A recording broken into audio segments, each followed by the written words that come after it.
Hello, I'm Jin, and I am here to give you my October wrap up of some of my favorite music from the month of October. As you may or may not have noticed, it is halfway through November, so this is this is a little late, but I didn't want to give up on making this video. We're gonna start talking about Fact Check by NCT Illichill. This was probably my most anticipated comeback of the month. I love NCT so much. Um, However, the song that shall not be named and Two Baddies, that happening like back to back really shook my confidence in Illichill. But I really liked Ayo. So I held out hope for this and I was not disappointed. Fact Check, I feel like it has that iconic Neo vibe without being too weird and like too out there, you know? Like it's definitely feels very unique. Maybe not unique, but like it feels very them, but in a way that's more palatable to the wider audience. Um, yeah. Fact Check is another example of what some might call noise music, construction music. There are other adjectives that have been used to describe it. But whatever it is, I honestly love noise music. So I had no problem with this. I think the choreo was a real highlight of this song. I liked watching all the different stages that they did, which I usually don't do. Usually I will watch the music video and that's like about it. But I liked watching the stage videos. I wish I could say I love the styling as well, but why in the music video does it look like Yuta is wearing a life jacket? I get that it's not. I get that it's like a puffy vest, but it looks like a life jacket, and that's not a good look. Follow up to that in terms of style. In some of the teasers and in their Music Bank performance, Doyoung is wearing a Columbus Blue Jackets jersey. Columbus? Columbus, Ohio? Columbus better be on the list for their next tour in North America. Better be. I know it's not gonna be. I'll be sad, but please let me dream. Other stuff, Johnny and Yuta getting lines. Loved that. Yuta in particular really stood out to me, which isn't super surprising considering he's my bias.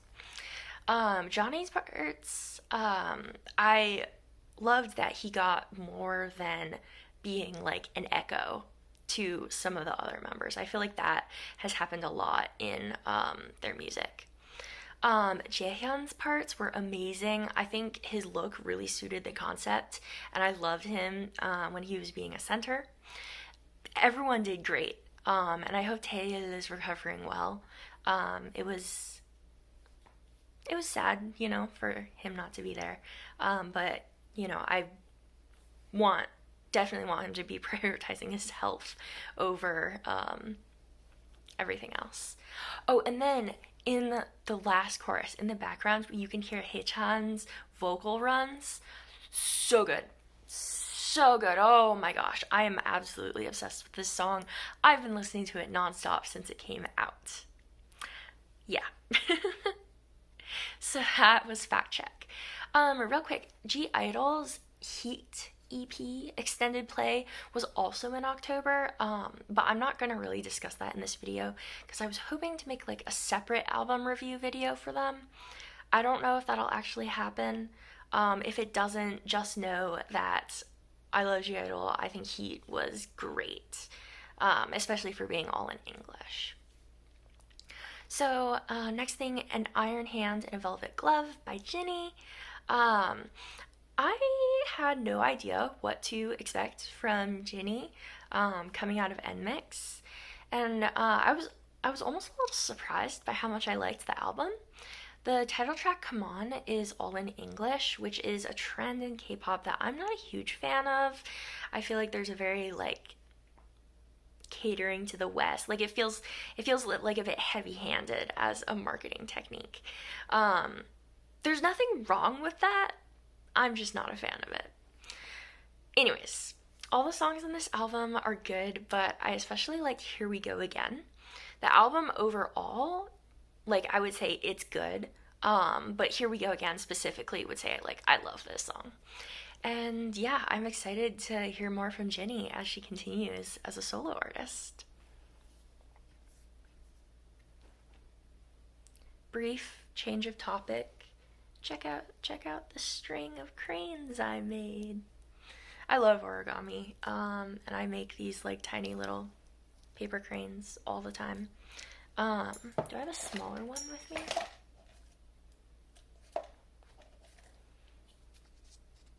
Yeah, like here's one of them. I should try to like get the camera to actually focus on it. Nope, I don't think it's gonna do it. Okay, maybe I'll just cut that out. Alright, next up, Ratata by Ailey. I don't typically listen to Ailey. The only song of hers I really know is Room Shaker, which slaps, by the way. Definitely listen to it if you haven't. I thought Ratata had a great party vibe. Within like the first minute, I knew it was gonna be an absolutely obsessed song for me. I loved the sparkly green dress she had on in the music video. It's like the exact shade of green that is my favorite color. And at any given moment, I am thinking about the end of the bridge, the part where it's like, I loved that. Stranger by Sunmi. It's definitely a very unique song. I liked it, but I probably would have liked it even more if it had actually been like two or maybe even three separate songs.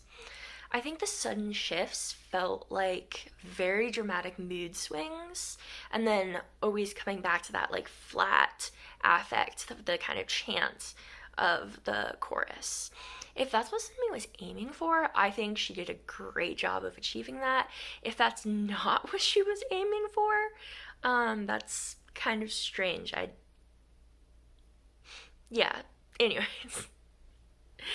The music video was super good, very aesthetic, and that's about all I can say for that one. I love the song. Yeah. Okay, Gods by New Jeans. The only thing I know about League of Legends is KDA. That's it. I have no understanding how the game works. I've never played it. I probably never will. But the music is so good. Um, it's not an over exaggeration to say that I'm obsessed with this song. The only part in it that I don't like is at the very beginning when they have that like chorus of voices singing the God, God, God, Gods. I think it didn't mesh well with the like lighter, brighter tone of the girls' voices. And the parts later in where it actually is the girls singing that lyric, that sounded much better to me. Um, and as far as complaints go, that's a relatively minor one. Yeah. And then the last song that I'm going to talk about is Guilty by Taemin. Taemin's music always perfectly encapsulates the energy of someone struggling with religious guilt. Um, and so it deeply resonates with me. It deeply resonates with me for that reason.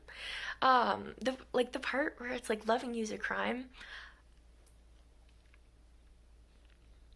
that had some LGBT vibes, some religion and LGBT vibes. I, of course, as a disclaimer, I of course don't want to assume anything or push a certain sexuality onto an artist. But I I feel like that was a message the music was communicating. Um, Whether or not it was supposed to be that is up for debate. Um, yeah. So specifically in the song, I love the part in the pre-chorus where he's singing and then they have like the whispering layered in with that. I loved that part. Taemin has never flopped ever. Every time he releases music, I am always impressed. I almost always love it. His title tracks are always god tier. No blasphemy intended. And I'm absolutely obsessed with Guilty, as well as the rest of the album. Yeah, so that's October. For November, the stuff I'm looking forward to actually has already come out because of how late I am making this video. But that's okay. It's fine. VV's, Red Velvet, and aespa are the groups I'm most excited about. So stay tuned if my opinion on those is something you'd like to hear. Yeah, I guess that's all. See you next time, hopefully. Bye.